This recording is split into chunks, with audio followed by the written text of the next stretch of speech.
আমরার সিলেটি হলে তারে হই হদুর ভাতা তে গাছ তাই হদুর ভাতা পারিয়া আনি লাইলাম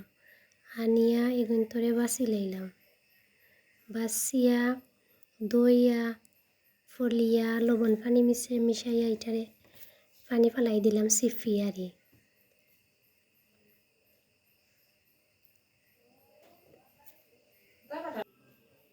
পরে পেঁয়াজ রসুন কাঁচামরিচ কাটি লাইলাম কাটিয়া লুয়ারে দিলাইলাম তেল গরম হওয়ার পরে লুয়ারির মাঝে রসুন পেঁয়াজ কাঁচামরিচ দিয়া বালা করে ভাজি লাইলাম লবণ দিলাইলাম পরিমাণ মতো যে সময় পেঁয়াজ কাঁচামরিচ রসুন লাল হয়ে যাইব ওই সময় দিলাইমু ফোলা কদুর পাতা এর পরে কদুর পাতারে উল্টাইয়া পাল্টাইয়া বালা করে ভাজি লাইমু কত সময় জাল হওয়ার পরে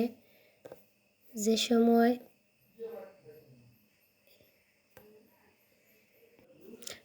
শাক বালা টানি যাইব পরে লামাই লাইমু লামাইয়া এটা রান্না শেষ।